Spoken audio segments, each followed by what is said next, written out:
Thank you, Brent. Good morning, everyone. Wow, here we are, the last day of the feast, or the first day of the next feast, however you wish to count it. Let's not quibble. We're all friends here. I would ask, I've got a couple brief things to say. If you are going to take a plant, please wait till after I've finished speaking, not while I'm speaking. It's a little bit distracting for me up here if you do that. Jim O'Brien's going to be giving the next message, and he stole a couple of my verses, so if you steal a couple of his plants during his message, I really don't care about that. First of all, I'd like to also say that it's been my wife and mine's pleasure to teach your teens again this year in the teen Bible studies. I think we had a very good year. They're amazing people, and I always like to tell them so and tell them so in your hearing so that you realize they're amazing people. We had some great discussions. We talked about a lot of interesting things, at least I think we did. And if they want to correct me afterwards, that's fine. They can come up and tell me that, no, Mr. Hoyer, you were not very interesting. But what we told them was we would give them our email addresses if they wanted to continue a conversation in any way afterwards. So if that is not up on the board now, it will be up on the board afterwards, and they can take our email addresses and be in touch with us. So if you're not a teen, don't write that email address down, okay? Because I already get enough spam. So no, feel free to be in touch with us if you would like to. You know, back in the Middle Ages, I'm sure there are a few of you who remember that, back in the Middle Ages, religion was based, in Europe I should say, Christianity was based on the possession of relics. And there's a church in the, whatever church you wanted to be, however important you thought you were, was all based upon how holy your relic was. And so people went to great lengths to make sure they had the right relic and a holy relic. If you had a relic of the Holy Family, that was great. If it was some middling apostle, that was sort of less important. And the Church of the Holy Sepulchre in Jerusalem over the years has been collecting those relics as the churches are disused in Europe, and they're shipping their stuff back to the Church of the Holy Sepulchre. And so they have a reliquary there at the Church of the Holy Sepulchre full of all sorts of things, including the skull of the Good Samaritan. You didn't know that fictional characters actually had relics, did you? At another church we visited in Cyprus, claim that they have the right arm of John the Baptist. Now, there's a problem with that because there's also a church in Egypt that claims it has the right arm of John the Baptist. But interestingly enough, when I asked the fellow at the church in Cyprus as we were going through the tour about that, and I said, there's a church in Egypt that claims to have his right arm as well, without missing a beat, he said, "We got ours when he was younger."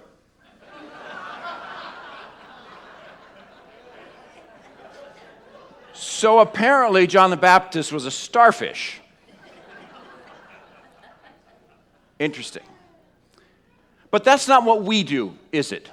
We don't collect relics. And these days that we celebrate, starting with the first holy days all the way through to this day, have a future focus, not a past focus.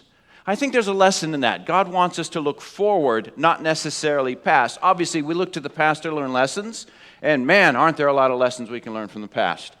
But our focus is on what's coming. That's why I've entitled this sermon, The Next 1,000 Years. The Next 1,000 Years. And I hope you will find it inspiring, and I hope it will lift you, at least temporarily, from the humdrum drudgery of the world around us.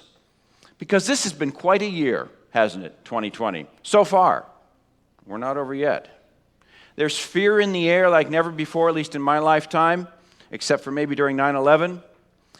And it only promises to get worse, doesn't it? Regardless of the outcome of the elections and how that goes, the only thing we can be sure of is there will be some unsavory side effects. But this isn't new to human experience, is it? We've read this book before, if you will. In fact, if we look back over the last 1,000 years, we'll see turmoil, destruction, and death are the norms of human experience. In the first chapter of Genesis, we are told, in the beginning, God created the heavens, the earth. the earth was without form and void. And the Hebrew words, as we know, are tohu and bohu, which interestingly enough mean without void. Then God brought order, and he made it all good. And then he created man. Now, in God's defense, he very quickly corrected his mistake and created woman. But it seems like mankind has been trying to take the earth back to a state of tohu and bohu ever since that time. But these days, or this day in particular that we celebrate here together, pictures a time when God's original intent will once again be manifest not just in the world, but in the entire universe. He tells us that in the pages of the Bible. So I thought it would be fitting to compare and contrast the last 1,000 years with what I would call the next 1,000 years. And that's a literary device because it may not be starting just now, and obviously it will last for more than 1,000 years. The first of the scourges of mankind, let me call the horse of war. And I did that because the slide's got a picture of a horseman on it. Violence and murder were introduced to mankind with Cain and Abel. And in all of human history, that's 3,000 years because it took us a while to learn to write, and history's only since the time we've learned to write. In all of 3,000 years, as far as we can tell, and this is a generous estimate, there have only been 268 years in which no war was taking place. And it's probably much less than that because there were probably ones that were going on in small parts of the world that were not being recorded. That's 9% of time. That means humanity spends 91% of its time killing each other. Well, not anymore because we've got video games. So they spend 91% of the time on the couch. But if they didn't have video games, we wouldn't have a very good history in this regard. Now, it's very hard to determine the exact number of wars over the last 1,000 years, even with Google. So, we'll make some adjustments and some judgment calls here. But this first graph shows all the wars since 1400 AD. And it shows the number of people, the number of lives that were lost. That's only 600 years ago, not a full 1,000. Look at that red line. I'm glad they did it in red, because it cuts across human history like a scar. Here's another way to look at some of the same information. This goes back all the way back to the beginning of history, about 3,000 years. And there's a red line on this one is 2, and that indicates 1000 AD. Each circle represents a war or a conflict and the number of deaths that conflict claimed. Genocides are included in this, by the way. Each circle represents misery, suffering, and death of thousands and or millions of people. Now, I tried to add all these up. And you have to, figure out, okay, some of this may be disease and some of the things aren't here. But anyway, I worked through it as best I could. And again, I think I'm underestimating the total. But I'm very positive that there were at least 370 million people killed by war in the last 1,000 years. 370 million people. That's more than the entire population of the United States.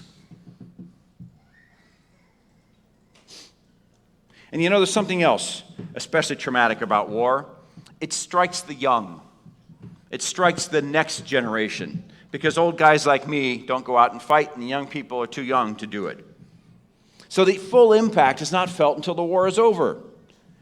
I served in Afghanistan for a year, and one of the problems in the American embassy, not among the troops, just so that's clear. One of the problems with Afghanistan was because of 30 years of civil war, you had 80-year-old guys in turbans and beards who were running the country. You had no people, very few people between the age of 30 and 60, and a bunch of 30-somethings. And the guys in the top in power said, there's no way I'm turning my country over to these guys in their shiny Iranian suits, because they dress funny, and they listen to weird music, and all these. These were modern people who wanted to modernize Afghanistan. There's no way to go softly from the 19th century to the 21st century if you only have those two options. So this turmoil, the continued carnage in Afghanistan is in part due to that very fact. So many people died in their wars that there's no smooth transition to the future.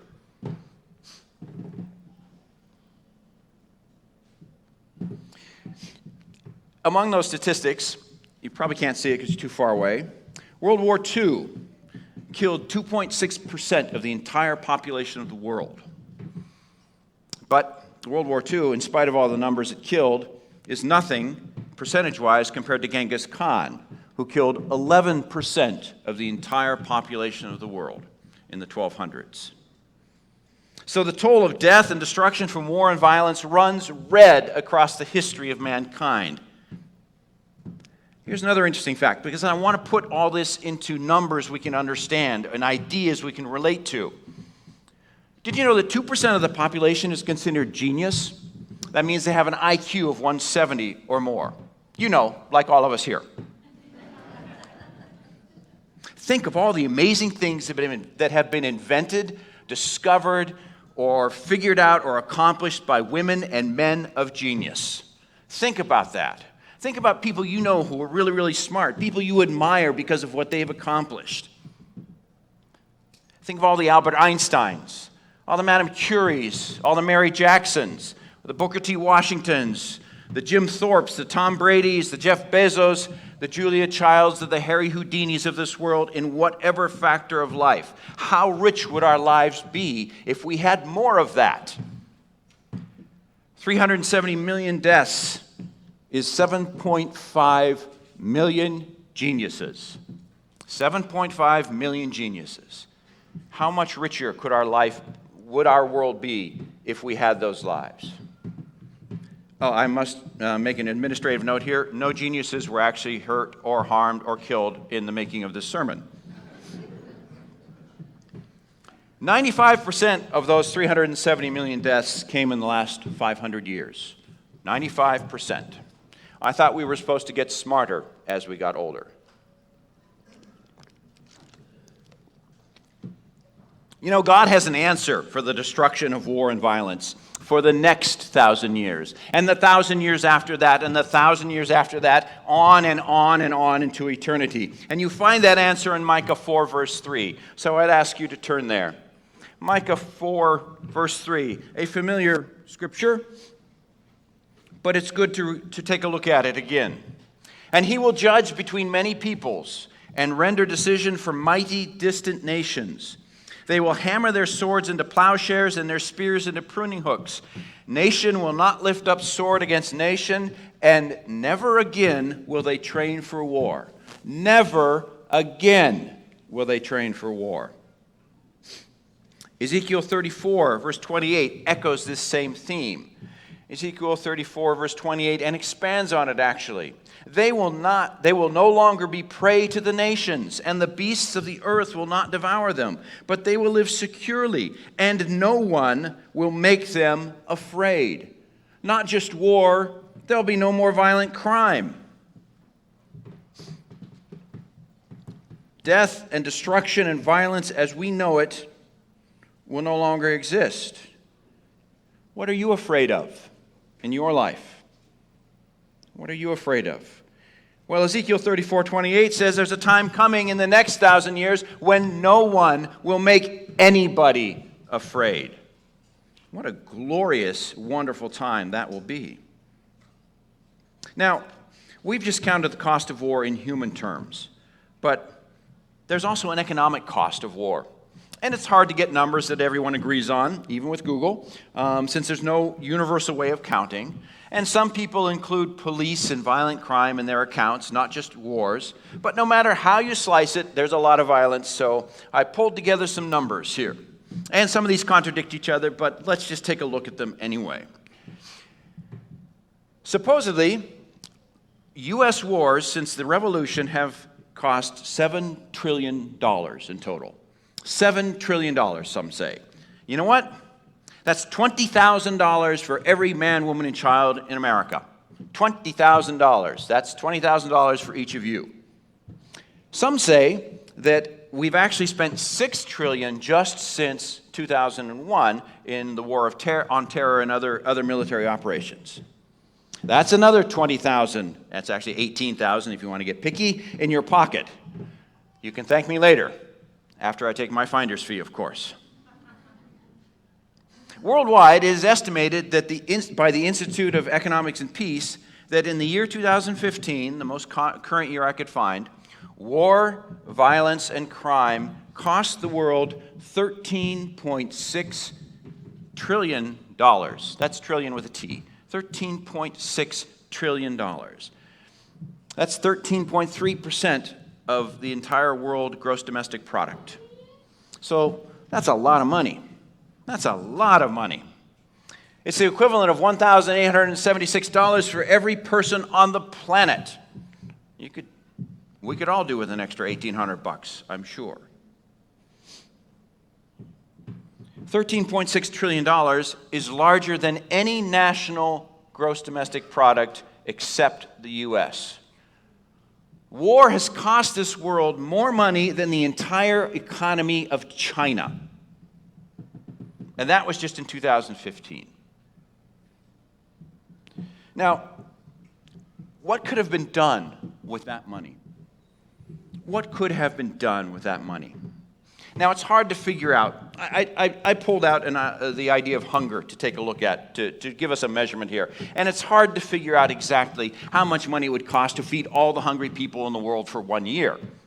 Estimates range from $7 billion a year to about $268 billion per year. So that's a wide range. And I suspect that the larger estimates are made by those whose job it is to feed the hungry, because the more money they get, then the better off they are. So anyway, I just randomly picked $100 billion. Let's say it takes $100 billion to feed all the hungry people in the world for 1 year. Well, the loss of the world's economy in 2015 to war of $13 trillion would be enough to feed the hungry for 130 years. That's more than most of us have been alive. 130 years takes us all the way back to 1890. That's the year Wyoming and Idaho were admitted as states into the Union. That $13 trillion is also 2.5 trillion Big Macs. Imagine that, 2.5 trillion Big Macs. That's a ball of Big Macs 2.5 miles in diameter. If that's not enough to make you lose your appetite, I don't know what will. Think of that. Think of all that food that waste of war could have bought. One more. If you wanted to spend $13 trillion in 1 year, what would you have to do? You'd have to spend $412,227.31 every second. No potty breaks, no Sabbaths. Every second. Now, of course, if you got your wife to help you, it might go a little bit faster, but that's another story. $13 trillion is a lot of money. That, dear brethren, is the cost of war, or at least a small glimpse of it. In the next 1,000 years, not one thin dime will be spent on war and violence. Nobody will ever again feel their life ebbing away at the bottom of some muddy trench in some distant, far-off land. No family will ever get that dreaded knock on the door, and no more flag-draped coffins will be coming home. No one will be doing drive-by shootings, no home invasions, no death, no destruction. God has a plan for this. We've already read it. Neither shall they learn war anymore. How amazing that one change would be. But wait, there's more. Hunger and malnutrition have beset mankind for years, either from lack of food or from too much bad food. It's been a persistent problem. I did a quick scan of Wikipedia, and there have been 271 famines in the world in the last 1,000 years, some large, some small. Let's take a look at those.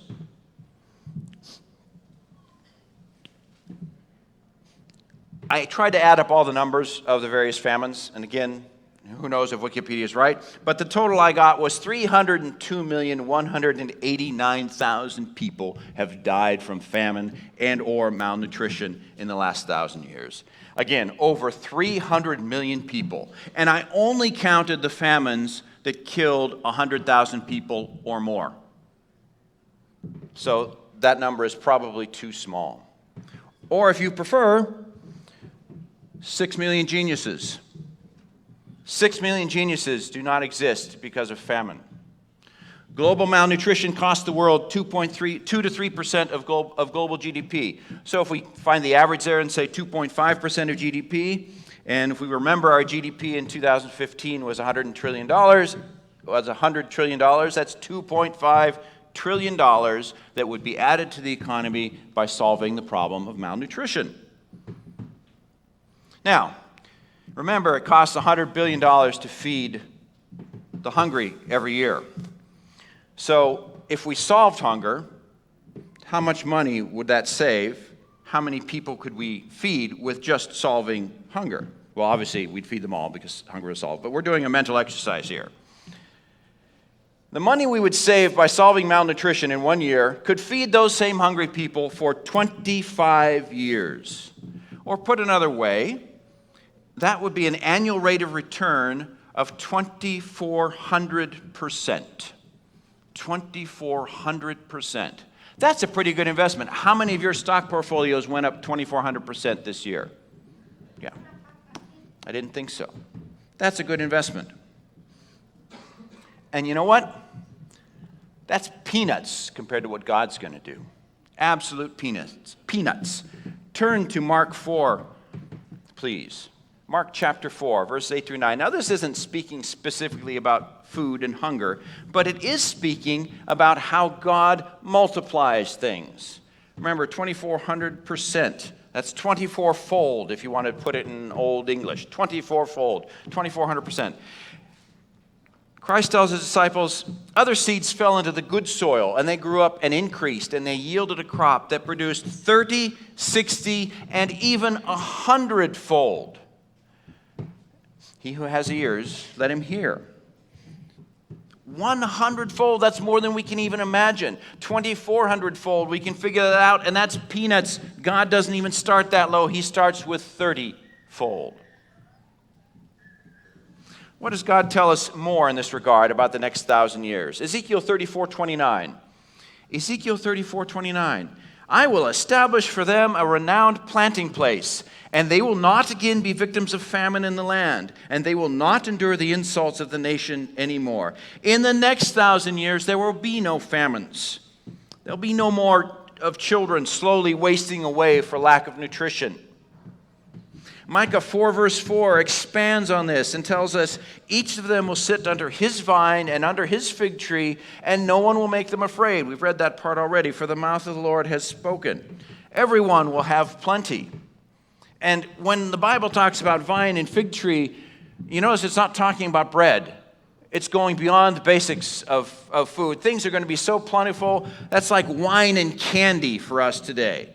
Okay, think about that. You're going to be sitting under your with your wine under your candy tree. I hope mine's chocolate. It symbolizes abundance, joy, being at ease, prosperity, and at peace, completeness, fullness, sweetness, satisfaction, wonderful words. They are going to be the basis of the next 1,000 years. Zechariah 3:10, in that day, declares the Lord of hosts, every one of you will invite his neighbor to share his single malt scotch. To sit under his vine and under his fig tree. There will be so much food we'll be sharing with everyone. There will be no more famine. And Amos 9, verse 13 and 14, I love this visual picture these words give. Amos 9, verse 13 and 14.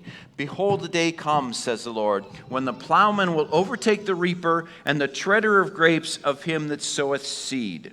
The mountains will drop sweet wine, and all the hills shall melt. And I will bring again the captivity of my people of Israel, and they shall build the waste cities and inhabit them. They shall plant vineyards and drink the wine thereof, and they shall also make gardens and eat the fruit of them. That is God's solution for the next 1,000 years for famine. No more cries of hungry children, no more desperation of mothers seeking a little bit of food to feed their families. The plowman will overtake the reaper. Another thing that's bothered mankind since time began is plague and disease. And I think these things may be at the forefront of our minds today like they've not been in the past. It's been several decades since the Western world has had the fear of an active mass disease event. But the plague has been with us for the last 1,000 years as well. Here's some highlights, if we want to call them that. In 1918, the flu killed 30 to 50 million people. Ever since the 1980s, HIV has killed 25 million people by some estimates. In 1860, there was a plague in China and India that killed 12 million people. In 1633, smallpox broke out in Massachusetts, spread throughout the United States, killing mostly Native Americans, and ultimately killed about 20 million people in North America.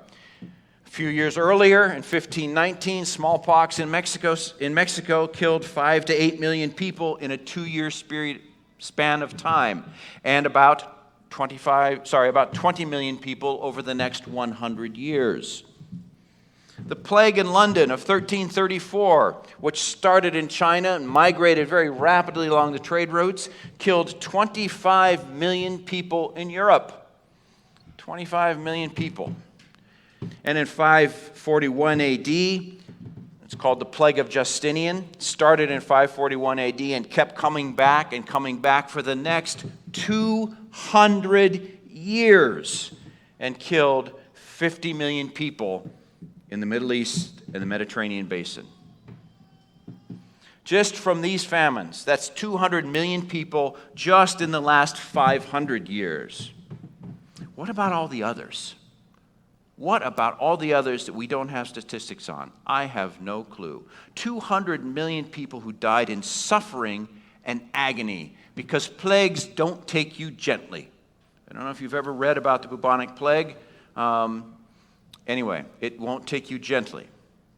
Or, if you prefer, getting back to our genius measurement, 4 million geniuses who did not live. 4 million geniuses.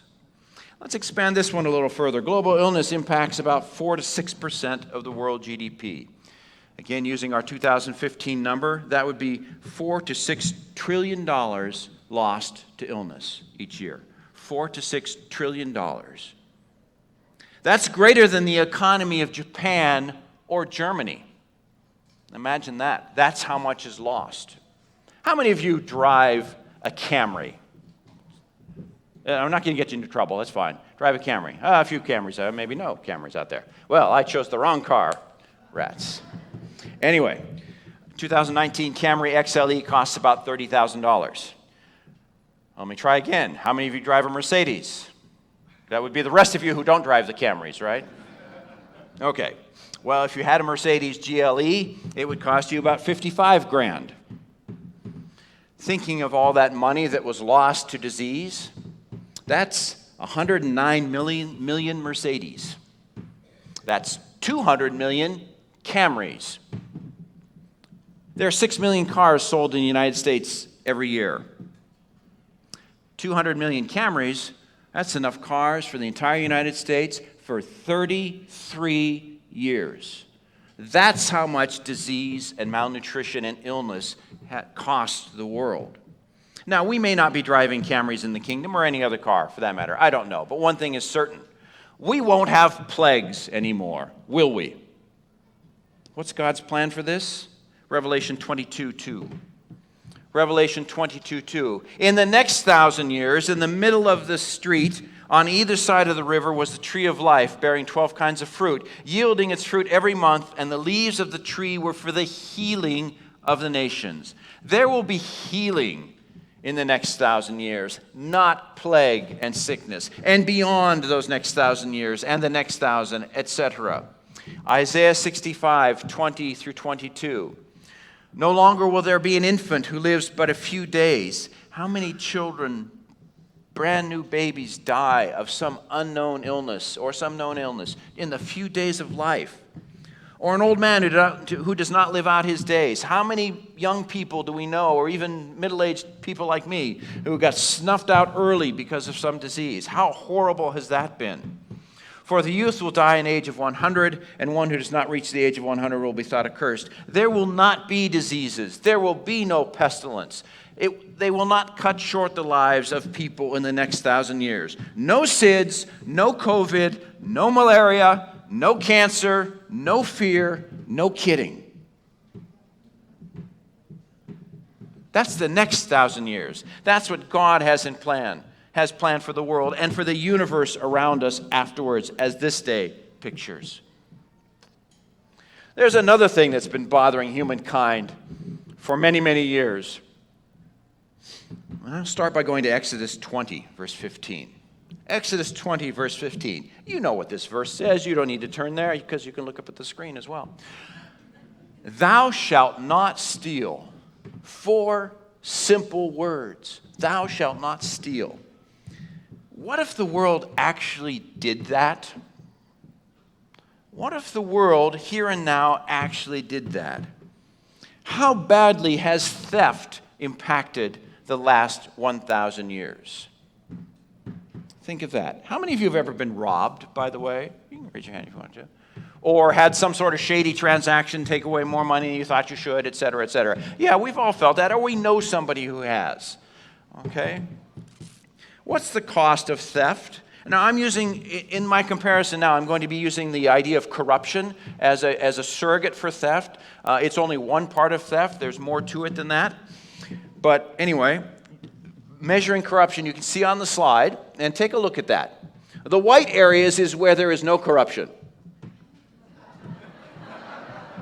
All those white countries. Okay? So this is something that nobody's immune from. Now, certainly some places are darker than others, but I notice the dolphins are not taking out the humpback whales for some cash under the table.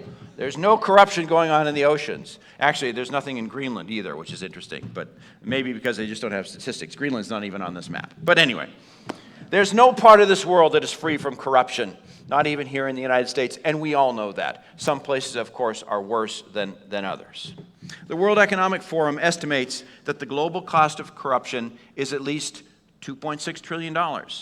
Now, they've got a couple different numbers here. They also say 5% of global domestic product. If it is 5%, then it's actually $5 trillion, not 2.6. But anyway, that's their estimate. And according to the World Bank, meanwhile, businesses and individuals pay more than $1 trillion just in bribes. And that's only one type of corruption, just in bribes. $1 trillion a year. I'm in the wrong business. In the last 2,000 years, how much money has been stolen? Or last 1,000 years, how much money has been stolen? Well, if we take that 5% of global GDP and we apply it to our 2015 world economy, that brings us $5 trillion. $5 trillion. 5% of the world economy is lost to theft. What is $5 trillion equal to? It's equal to the entire capitalization of Alphabet, Apple, Amazon, Facebook, and Microsoft, the 5 largest companies in the world by capitalization. They're worth together $5 trillion. That's how much money gets lost every year to theft. That's equivalent to the entire U.S. money supply. Every year, all your money is gone, essentially. And that's just corruption. That's just corruption.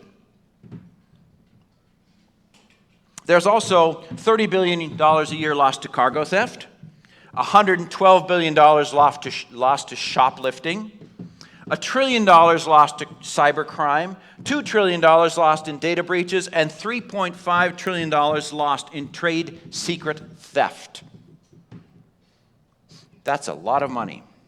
And you know what? That's only part of it, because economic systems have been used to oppress people as well. So in addition to this theft, there's also an underlying oppression, and people are not allowed to participate in various economies as they should be. So that could be another 5% total GDP lost to theft, in addition to the 5% for corruption.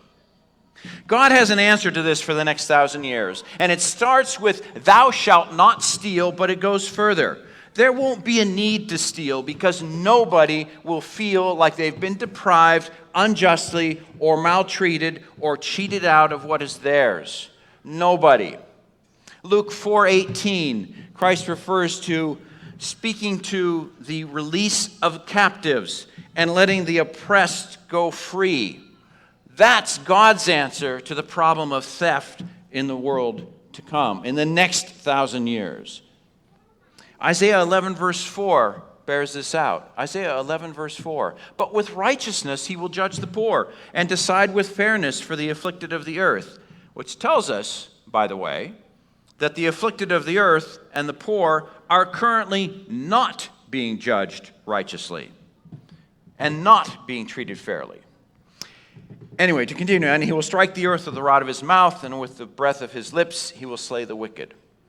Isaiah 11, verse 9, for the earth will be full of the knowledge of the Lord as the waters cover the sea. That is God's ultimate answer for the next 1,000 years. Whether it be war, famine, pestilence, hunger, theft, however you wish to call it, these things will not be there the next 1,000 years. Now, I made an interesting discovery as I was preparing this message. Let's take a look again at the economic costs of war, pestilence, hunger, and theft. It's 13% for war.